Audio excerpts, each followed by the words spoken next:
맛집, 놀거리 정보가 가득한 사랑방 맛집 협찬 날씨 정보였습니다. 황동현의 시선집중과 함께하고 계시는 지금 시각 8시 13분 지나고 있습니다. 문재인 대통령이 신년 기자회견에서 이 국가균형발전 정책 강화하겠다라고 이야기를 했는데요.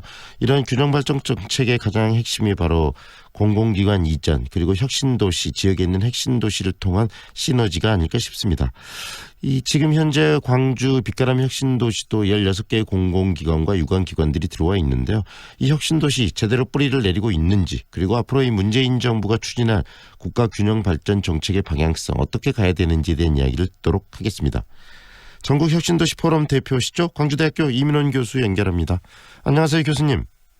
네, 안녕하세요. 네.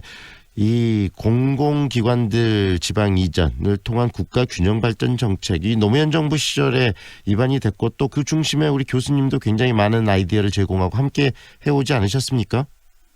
네, 고맙습니다. 네. 지금 어떻습니까? 이 문재인 대통령도 신년 기자회견에서 균형발전 문제를 꺼내 들었는데 이야기를 다시 꺼내든 이유는 어디에 있다고 보세요?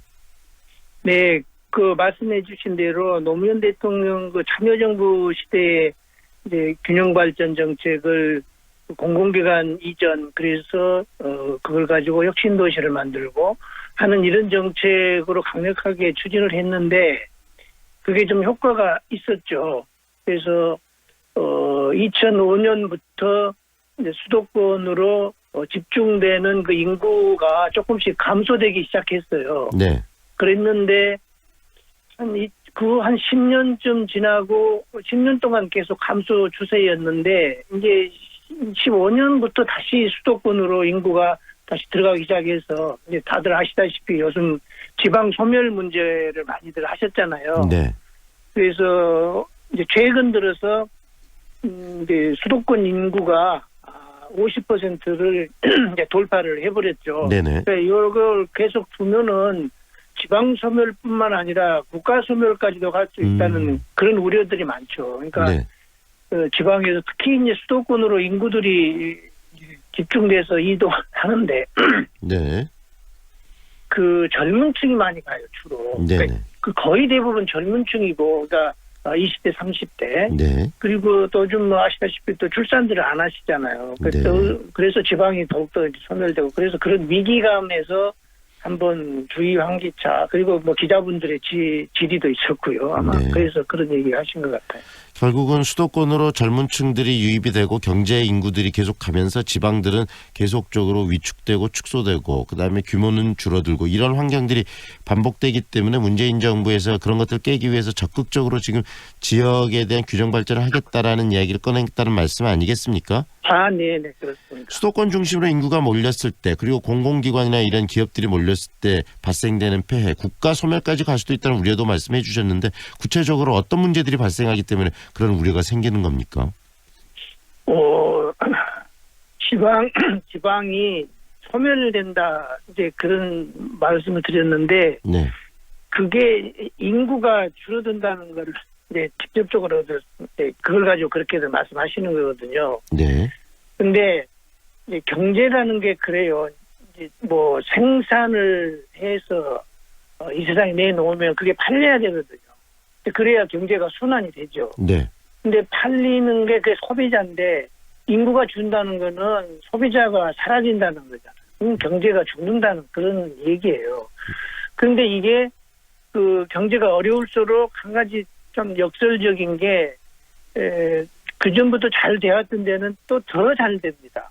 그러니까 경제가 전체적으로 잘 되면 어느 곳이든지 잘 돌아가는데 경제가 어려워지면은 이제 다른 지가 말라가니까 별로 거기서 바랄 것이 없으니까 약간 뭐가 돌아가는 지역으로 뭐가 좀 있나 하고 그쪽으로 전부 몰리는 거죠. 네. 근데 그게 우리나라는 서울의 일이라는 거죠. 그래서 지방 소멸 얘기, 경제가 좀 안 좋다는 얘기 이런 게 진행이 될수록 이제 수도권은 더욱 감이라고 인구는 감소하지만 수도권 감이라는 더욱더 감아. 요즘 최근 들어서 네. 50%를 돌파했다는 게 좀 그런 걸 반영하는 거라고 가지고 이렇게 되면 이제 지방이 사라지게 되고 그러면은 서울 하나만 가지고 대한민국이라고 할 수가 없잖아요. 그러니까 네. 수도권도 너무 이제 비대해지고 지방은 말라가고 이런 것들이 문제가 된다 이런 거예요. 그렇기 때문에 노무현 정부 시절 혁신도시를 지역에 조성을 하고 그다음에 중앙에 있는 공공기관을 이전해서 지역 경제 활성화의 어떤 중추적인 역할을 할 수 있도록 그런 정책을 펼쳤고 광주도 지금 빛가람 공동혁신도시가 조성이 돼 있고 한전을 비롯해서 16개 공공기관이 들어와 있는데 어떻습니까?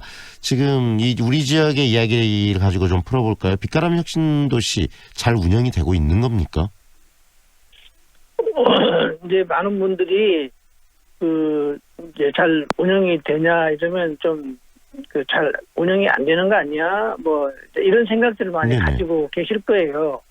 또 가보면 상가도 많이 비어 있고, 아직 좀 주말이 되면은 이제 사람들 별로 없고 그런데 그 주말이 되면 빈다, 상가가 빈다 이거는 혁신도시뿐만이 아니라 전체적인 현상이기도 해요. 모든 도시가 갖고 있는 지역 도시들이. 네. 네. 그러니까 요즘은 KTX가 장점도 있지만 또 단점도 있는 게 네. 그 젊은이들이 거주 인구가 서울로 갈 뿐만이 아니라 주말이면 서울에 놀러 가요. KTX를 타고. 네. 근데 그게 굉장히 많고 지금 우리 나주에 있는 빛가람 공동혁신도시가 잘 되냐? 이거는 이렇게 봐야 돼요. 일단은 지금은 좀 초기라고 봅니다. 저는. 네. 그래서 공공기관 공공기관의 이전을 완료했다. 이사를 다 했다. 사람도 이사를 하고 나면은 이번 과정에서도 짐 정리 그때부터 해야 되고 시간이 또 오래 걸리잖아요. 네. 그래서 이전이 해온 이 공공기관이 또 자기 할 일을 해야 돼요. 내 할 일은 뭐지? 나는 기업도 만들어야 되고 원래 본연의 일도 해야 되고 하는 등등의 정비를 해가는 과정이고 또 지역과 어떻게 소통하는 거지? 뭐 이런 것들에 대한 고민을 하고 있는 중이고 그래서 이제 우리가 특히 이제 클러스터라고 얘기들을 많이 하는데 네. 여러 분야들이 모여서 함께 뭔가를 만들어가는 거를 이제 클러스터라고 하는데 이것이 될 수 있도록 지금 씨앗이 부러진 단계다 이런 정도라고 생각하면 되겠어요. 네. 지속적으로 관리해야 되고 더 활성화시킬 수 있는 시켜야 하는 노력들이 필요하다는 말씀 아니겠습니까? 네네. 그렇기 때문에 이번에 문재인 대통령이 신년 기자회견에서 이야기한 국가균형발전 정책의 확대 그리고 또 새로 생긴 공공기관이나 정부 출자기관 또는 민간기업들 적극적으로 이전하겠다는 이 방침이 중요한데 문재인 정부의 의지 그다음에 앞으로 이런 지역 균형발전 정책의 방향 그 이야기도 좀 해주세요. 얼만큼 의지를 갖고 있다고 생각하시고 방향은 어떤 식으로 나가야 된다고 생각하십니까? 일단 문재인 정부는 노무현 정부를 계승했다고들 하잖아요. 네. 그러니까 노무현 정부에서 기반을 닦고 이제 출발을 했던 이 혁신도시를 비롯한 균형 발전 정책을 계속 이제 하겠다는 의지는 뭐 강력하리라고 보고요. 네. 특히 이제 그 공공기관 이전의 효과가 상당히 컸어요. 네. 그러니까 우리 나주 혁신도시만 해도 우리 나주시에 낸 지방세가 우리 그 지역에 낸 지방세가 한 1,000억 가까이 매년 되고 있거든요. 네. 그러니까 굉장히 효과가 있고 또 인구가 지금 한 3만 명을 이제 넘어섰는데 그 중에 뭐 20%는 서울에서 수도권에서 왔고 그리고 또 타 시도에서 한 통계 자료는 약 48%라고 하는데 이제 네. 이게 그 내용을 좀 살펴보긴 해야 되겠는데, 그러니까 우리 지역에서 한 32%, 타 시도에서 한 68%. 그러니까 외부에서 유입 인구가 많잖아요. 네. 그래서 효과들이 있고 입주 기업만 해도 혁신도시 전체를 보면은 뭐 거의 지금 한 2,000개 정도가 혁신도시에 와 있고 네. 우리 나주에도 이제 한 350개 정도까지는 가지 않았을까 싶은데 제가 이제 공식 통계로는 19년 3월 작년 3월까지는 이제 뭐 한 205개다 이렇게 돼 있는데 네네. 그 후로 또 매우 빨리 왔으니까요. 그래서 네. 의지는 강력하리라고 보고 이걸 잘 갈무리를 잘해야 되지 않겠나 싶어요. 네. 그런데 어떻습니까? 지금 이 정부의 의지도 중요하고 그다음에 이제 적극적으로 민간 기업도 출자 기관들이 참여를 해줘야 되는데 출자 기관들은 지역으로 오는 건 좀 꺼려할 수도 있지 않습니까? 그래서 그런 어떤 해법이랄지 적극적으로 추진하기 위해서 정부가 좀 적극적으로 나서면서 가져야 될 어떤 방향성 이런 것도 중요할 것 같아요. 어떻게 보세요? 예, 일단은 이제 어제 대통령 말씀이 총선 과정을 지켜보겠다 이렇게 하셨잖아요. 네. 그때 그거는 이제 공공기관의 추가 이전에 대한 결정을 그걸 보고 내리겠다 이 말씀이에요. 네. 그런데 이 공공기관들이 제가 조사를 해보니까 공공기관이 추가 이전 대상이 한 210개 정도가 돼요. 그리고 이 공공기관들이 만든 회사가 구체적으로 279개더라고요. 네.